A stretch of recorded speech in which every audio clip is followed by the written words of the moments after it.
हमारे आसपास जितनी भी चीजें हैं, हमारे आसपास जो भी हमको दिखता है वो दो कैटेगरी में डिवाइड किया गया है, पहला मैटर और दूसरा नॉन मैटर, और आज हम इन दोनों ही चीजों को सीखने वाले हैं।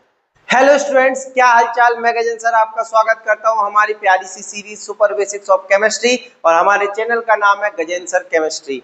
ये सीरीज हमारी चल रही है क्लास 9 के बच्चों के लिए। यदि लेकिन आप किसी भी क्लास में और आपको बेसिक्स नहीं आते हैं केमिस्ट्री के, तो आप इस वीडियो सीरीज को पूरे तरीके से देख सकते हैं, लेकिन ये ध्यान में रख के बनाई गई है 9th क्लास के बच्चों के लिए। अब मैं बात करता हूँ इस सीरीज के नोट्स आपको कहाँ मिलने वाले। इस सीरीज के नोट्स मिलने वाले हैं हमारे mobile application Gajendra sir chemistry पर। आप उसमें जा करके हमारे नोट्स देख सकते हैं। चलिए, तो आज की वीडियो हम बात करने वाले हैं मैटर और नॉन मैटर की। तो मैटर क्या है, सबसे पहले हम इस बात पे बात करते हैं। तो मैटर को यदि आपको कभी भी समझना हो तो आप तीन चीजें हमेशा याद रखें, SMS। S for space, M for mass और S फॉर सेंसेस। ऐसी दुनिया की कोई भी चीज जिसके पास मास हो, जिसको सेंस किया जा सकता हो, और जो स्पेस घेरती हो, वो हमेशा मैटर होगी। एस फॉर स्पेस घेरती हो, जैसे हम खुद, आप मोबाइल देख रहे हो, ये वीडियो देख रहे हो, तो मोबाइल भी एक प्रकार का मैटर है। क्यों? क्योंकि वो आपके हाथ में स्पेस घेर रहा है। S for space.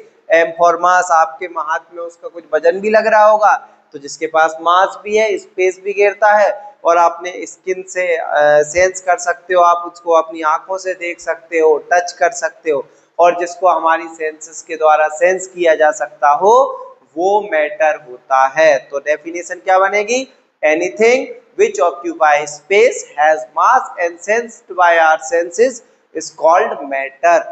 तो भाई एक बात और ध्यान रखो कि क्या एयर मैटर है? हमेशा दिमाग में आता है क्या हवा मैटर है? तो हाँ, हवा मैटर है, गैस मैटर है, एयर मैटर है। क्यों? क्योंकि यदि कोई कहे कि वो तो भाई हमको दिखती नहीं है, तो लेकिन आप जब हवा चलती है तो आप उसको अपनी स्किन से सेंस कर सकते हो कि भाई हवा चल रही है।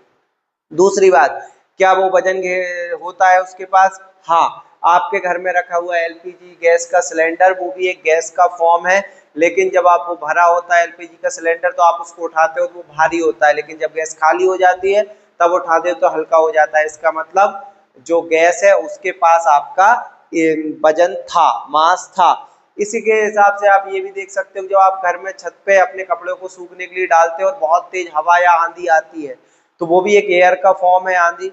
तो जब आप वो आती है, तो जब आप हवा चलती है तो आप देखते हो कि आपके कपड़े उड़ जाते हैं। उड़ क्यों गए? क्योंकि मास था, उसके पास मास होता है, इसीलिए कपड़े को वो उड़ा देता है।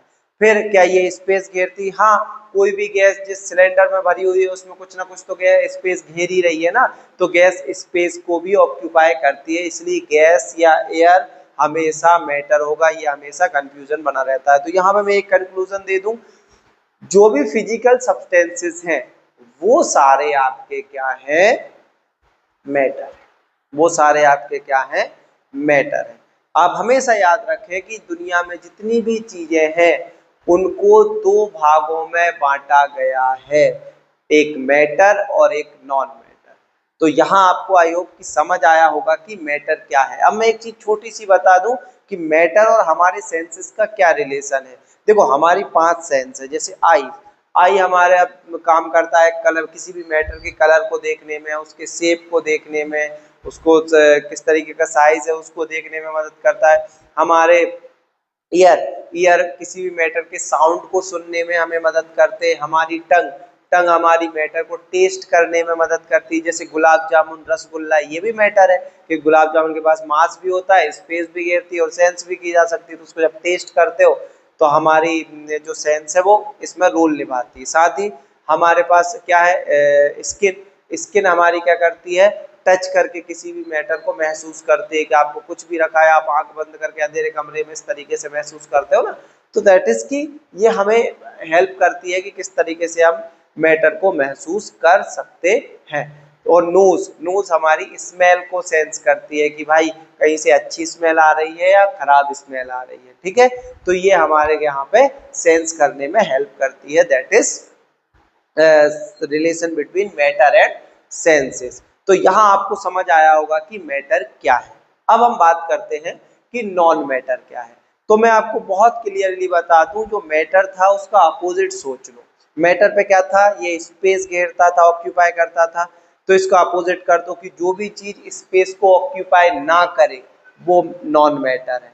फिर मैटर जो था वो मास होता था उसके पास, तो जिस चीज के पास मास ना हो वो नॉन मैटर है। फिर हमने कहा कि मैटर को फिजिकली सेंस किया जा सकता था, तो नॉन मैटर को एज अ फिजिकल सब्सटेंस कभी सेंस नहीं किया जा सकता। तो मोटे तौर पे आप ये याद रख सकते हैं कि ऐसी कोई भी चीज जिस जो स्पेस को ऑक्यूपाई ना करती हो, जिसके पास सॉरी, जिसके पास अपना मास ना हो और जिसको as a physical substance sense ना किया जा सकता हो, वो हमेशा आपका नॉन मैटर होगा। जैसे जितनी भी प्रकार की एनर्जीज हैं वो सारी की सारी हमारी नॉन मैटर है, ठीक है। जैसे लाइट, इलेक्ट्रिसिटी, हीट, ये सब नॉन मैटर है। क्यों? क्योंकि ये एक प्रकार की एनर्जी, हमारे जितने भी इमोशंस हैं, चाहे वो एंगर हो, चाहे लव हो, चाहे हेट हो, जितने भी इमोशंस हो, वो सारे के सारे इमोशंस हमेशा नॉन मैटर की कैटेगरी में आएंगे। बहुत सारे आप 9th क्लास की टेक्स्ट बुक में भी देखोगे तो आपको मैटर नॉन मैटर के लिए पूछा जाता था।